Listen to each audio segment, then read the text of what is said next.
Daily. Taste the Daily. Contributory pension scheme అమలు చేయాలని Osmania university అధ్యాపకులు డిమాండ్ చేశారు. ఓయూ ఆర్ట్స్ కళాశాల నుంచి పరిపాలనా భవనం వరకు భారీ ర్యాలీ నిర్వహించారు. అనంతరం పరిపాలనా భవనం ఎదుట ధర్నా చేశారు. అన్ని యూనివర్సిటీలు ప్రభుత్వ సంస్థల్లో సిపిఎస్ విధానం అమలవుతుందని, ఉస్మానియా యూనివర్సిటీలో సైతం తక్షణమే అమలు చేయాలంటూ డిమాండ్ చేశారు. పెన్షన్ స్కీమ్ను సాధించేందుకు గతంలో పలు రూపాల్లో ఉద్యమాలు చేశామని గుర్తు చేశారు. సిపిఎస్ అమలు చేయాలని అనేకసార్లు విన్నపాలు చేసిన వర్సిటీ అధికారులు ఇప్పటివరకు స్పందించకపోవడం శోచనీయమన్నారు.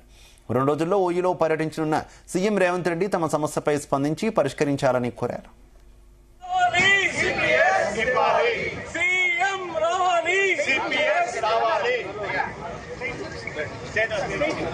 ఇక్కడ మేమందరు గ్యాదర్ అయిన ఒకే ఒక్క విషయం ఏంటంటే కాంట్రిబ్యూటరీ పెన్షన్ స్కీమ్ అమలు కావట్లేదని. సో సిపిఎస్ అంటే మా డిఏ అండ్ బేసిక్ మీద 10% మేము కాంట్రిబ్యూట్ చేస్తే యూనివర్సిటీ అంటే ఎంప్లాయర్ కూడా 10% ఇవ్వాలి. అది ఎవ్రీ మంత్ జరగాలి, ఒక అకౌంట్లోకి వెళ్ళాలి. అది అమలు కావట్లేదు. గత 20 years నుంచి this is a long pending issue which is the only one issue which is there only Osmania university. ప్రతి తెలుగు రాష్ట్రాల్లో 2004 సెప్టెంబర్ 1 నుంచి యాజ్ పర్ గవర్నమెంట్ ఆర్డర్ 653 అందరికీ కాంట్రిబ్యూటరీ పెన్షన్ స్కీమ్ అనేది ఉంది. ఒక్క ఉస్మానియాలో తప్ప. ఉస్మానియా రాష్ట్ర సాధనకై, తెలంగాణ రాష్ట్ర సాధనకి ఎంతో కృషి చేసిన మాకే సిపిఎస్ అనేది లేదు. దయచేసి దీన్ని అర్థం చేసుకోవాల్సిందిగా కోరుతున్నాను.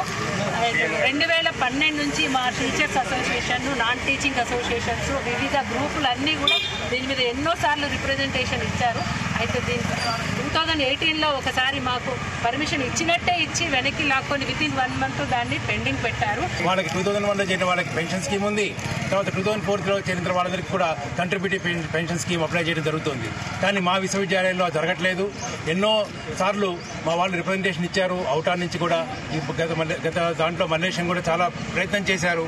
అయినా కూడా గవర్నమెంట్ దగ్గర చిన్న చిన్న ఇష్యూస్ వల్ల ఆగిపోయింది. ఇప్పుడు సీఎం గారు వస్తున్న ఉద్దేశంలో మాకు దీని మీద ఒక మంచి అనౌన్స్ చేస్తారనే ఆశతోటి మేము ఇక్కడ ధర్నా చేసి మేము రిజిస్ట్రార్ గారికి రిప్రజెంటేషన్కి వచ్చాము. ఇప్పుడు ఉస్మానియా విశ్వవిద్యాలయంలో కూడా గత 1 yearగా అకాడమిక్గా, రీసెర్చ్గా, ఇన్ఫ్రాస్ట్రక్చర్ విషయాల్లో కూడా మంచి అభివృద్ధి చూపిస్తున్నాము. అకాడమిక్ డిసిప్లిన్ జరుగుతోంది. ఎన్ఆర్ఎఫ్ ర్యాంకింగ్ కూడా ఇంప్రూవ్ జరిగింది. ఎక్కడా కూడా ఏ సీఎం కూడా ఒక విశ్వవిద్యాలయం మీద ఇంత కాన్సన్ట్రేట్ చేయట్లేదు. కానీ మా ఉస్మానియా విశ్వవిద్యాలయం మీద సీఎం గారు ప్రత్యేక శ్రద్ధ చూపించి ఆయన మా వైస్ ఛాన్సలర్ గారితో కలిసి ఇన్ఫ్రాస్ట్రక్చర్ డెవలప్ చేయడానికి ఓ వరల్డ్ క్లాస్ యూనివర్సిటీని తీసుకురావడానికి ప్రయత్నాలు జరుగుతున్నాయి. ఈ సందర్భంగా మా యొక్క ఈ చిన్న డిమాండ్ కూడా తీరుస్తారని చెప్పి మేము అందరం కోరుకుంటున్నాం. ఏదైతే సిపిఎస్ ఓపీఎస్ సమస్య ఉందో ఇమీడియట్ సాల్వ్ చేయాలని మేము అందరం టీచర్స్ అందరము కోరుకుంటున్నాము. ఎందుకంటే మేము సీఎం గారిని మనస్ఫూర్తిగా వెల్కమ్ చేస్తున్నాము. అందరు టీచర్స్ అందరి తరఫున మేము సీఎం గారిని ఉస్మానియా రావాలని మనస్ఫూర్తి కోరుకుంటున్నాం. ఎందుకంటే ఇన్ని సంవత్సరాలు ఉస్మానియాని మమ్మల్ని పట్టించుకొని వాళ్ళు ఇప్పుడు ఈ ప్రజాపాలనలో ఉస్మానియాకి వచ్చి 1000 కోట్లు ఇస్తున్నామని చాలా చాలా గొప్ప విషయము. మేము అందరము ఆర్థికంగా అందరినీ వెల్కమ్ చేస్తున్నాము. అలానే మాకు ఈ చిన్న ప్రాబ్లం మీరు అనుకుంటే చాలా చిన్న ప్రాబ్లం ఇది.